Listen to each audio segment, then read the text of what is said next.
Graça e paz, amadas. É com muita alegria que estamos juntas outras vezes e eu louvo a Deus pela vida de Leide, pelos 11 anos do EMEC e por toda a ação de Deus através dele. E em nome de Jesus Cristo invoco a bênção dele sobre cada uma de nós para que continuemos firmes e fiéis ao Senhor. Quero ler um texto da palavra de Deus que se encontra em 1 Samuel, capítulo de número 1, a partir do verso 9, que diz assim: Após ter comido e bebido, estando em Siló, Eli, o sacerdote, assentou-se numa cadeira junto a um pilar do templo do Senhor. Levantou-se Ana e, com amargura de coração, orou ao Senhor e chorou abundantemente. E fez um voto, dizendo: Senhor dos exércitos, se benignamente atentares para a aflição da tua serva e de mim te lembrares, e da tua serva não te esqueceres, e lhe deres um filho varão, ao Senhor o darei por todos os dias da sua vida, e sobre a sua cabeça não passará navalha. Essa é a história de Ana, que acontece nos dias em que a nação de Israel caiu em um declínio espiritual por afastar-se da palavra de Deus. E a corrupção da nação de Israel é descrita no livro dos Juízes. A história de Ana foi agregada à palavra de Deus com a intenção de trazer para nós instruções, orientações e também manifestar e proclamar o poder de um Deus todo-poderoso e soberano sobre a ação e sobre a vida de todos aqueles que ele criou. Há algumas lições que quero tirar desse fato. Primeira lição é que as impossibilidades humanas sempre nos conduz por Deus para a oração. Ou Deus nos conduz através das nossas impossibilidades para orar. O que foi que aconteceu com Ana? Ana, descendente da tribo de Levi, casada com Elcana, era estéril. A segunda esposa de Elcana, ela tinha muitos filhos e filhas e ao mesmo tempo era maligna no seu proceder. Aqui no capítulo de número 1, versículo de número 6, diz assim: a rival de Ana a provocava excessivamente para irritar. O nome dela era Penina, porquanto o Senhor lhe havia cerrado a madre. Ana era estéril e não tinha filhos. Penina tinha muitos, e uma vez por ano eles se encontravam nas festas anuais, que eram 3. E nessas festas, Elcana levava Penina e seus filhos e Ana, e nas proximidades do templo eles se alimentavam, e enquanto se alimentavam, Penina a agredia e a expunha aos seus filhos, e aquilo feria o coração dela, e ela chorava, e ela se angustiava. Mas olha, ao invés de se desesperar, de se enterrar em um lugar, Ana foi conduzida por Deus para orar. No texto que nós lemos, diz que depois de chorar amarguradamente, certo? Ela buscou a presença de Deus em oração. O autor aos Hebreus, no capítulo de número 11, verso 6, ele diz assim: sem fé é impossível agradar a Deus, ou seja, é necessário crer nele. E aquele que se aproxima dele deve crer que ele existe e é galardoador daquele que o busca.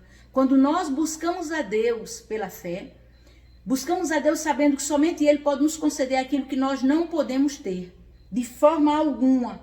A insatisfação dela levou-a a orar. A angústia do coração dela levou-a a orar. Todas as nossas dores devem ser levadas a Deus em oração. E aquele que ora a Deus não fica decepcionado. Uma outra lição que nós tiramos é o seguinte: ao buscar a Deus de todo o coração, a vontade de Ana de ser mãe foi conformada à vontade de Deus. Deus queria para a nação de Israel um homem íntegro que fosse usado por ele como sacerdote, profeta e juiz, e que pudesse, pela sua vida de piedade, de santidade e de fidelidade ao Senhor, conduzir o povo de volta ao Senhor e à sua palavra. Ana queria um filho. Olha que tremendo. Nesse anelo dela de querer um filho, certo? Deus usou essa situação. Paulo vai dizer aos cristãos de Filipos o seguinte, Filipenses capítulo 2, verso 13. Ele vai dizer o seguinte: é Deus que opera em vós tanto querer como realizar segundo o seu poder. Deus promove dentro da nossa alma constrangimentos e anseios, que são desejos do próprio Deus, mas que ele, nos seus decretos eternos, estabeleceu que traria à existência as coisas esse mundo como resposta de oração. E ao levar Ana a orar, Deus fez-a entender que o seu desejo também era o desejo dele. Ana queria um filho e ele queria um filho para a glória e louvor do seu nome. Olha que coisa maravilhosa.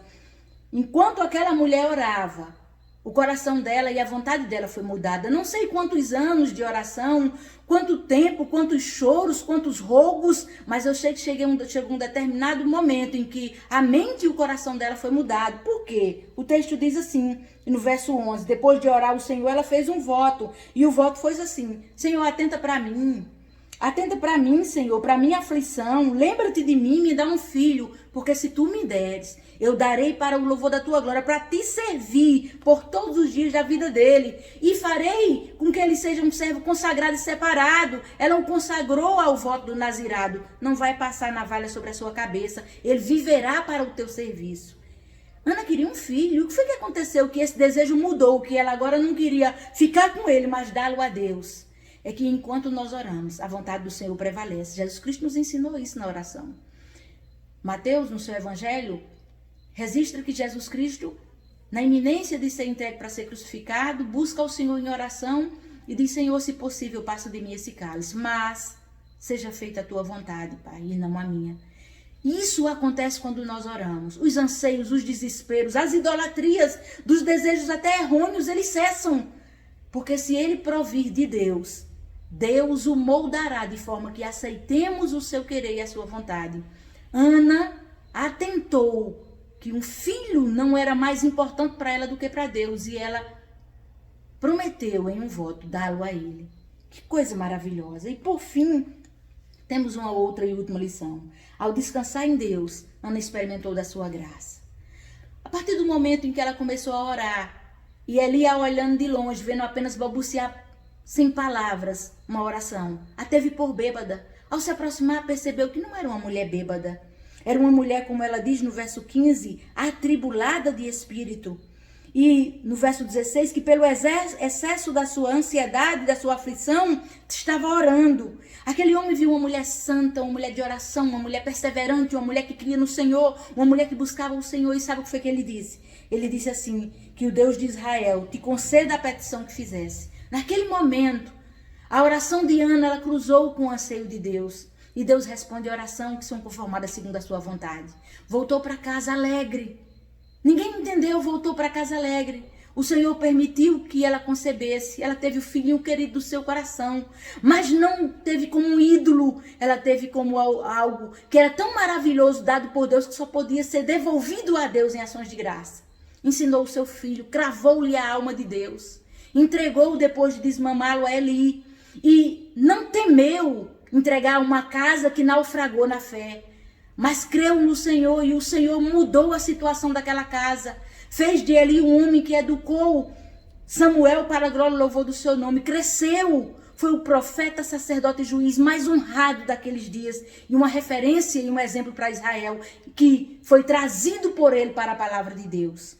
O que é que foi que aconteceu? Ana deu o seu filho a Deus, mas Deus lhe acrescentou 5 filhos. Queridas, que coisa maravilhosa. Quando nós entregamos os nossos desejos ao Senhor e deixamos que o dele prevaleça, ele responde às nossas orações mais secretas. E ele nos acrescenta aquilo que de fato nós precisamos. Minhas amadas irmãs, se os vossos corações são cheios de desejos e anelos que vocês não entendem porque eles não cessam, então entendam que são vontade de Deus. Orem, busque a Deus e deixe eles guiá-la pelos seus caminhos. O Senhor procura adoradores, que são homens e mulheres, prontos a se renderem pela oração, em comunhão, em gratidão e em confiança diante deles. Orem a Deus. Paulo diz, não fiquem ansiosos por coisa alguma, em Filipenses 4:6. Antes, pela oração e súplica com ações de graça, apresenteis a Deus as vossas petições. E a paz do Senhor, que excede todo entendimento, guardará os vossos corações e as vossas almas. Oremos ao Senhor e, como Ana, sirvamos aos propósitos de Deus, em nome de Jesus Cristo, seu Filho. Que o Senhor nos abençoe.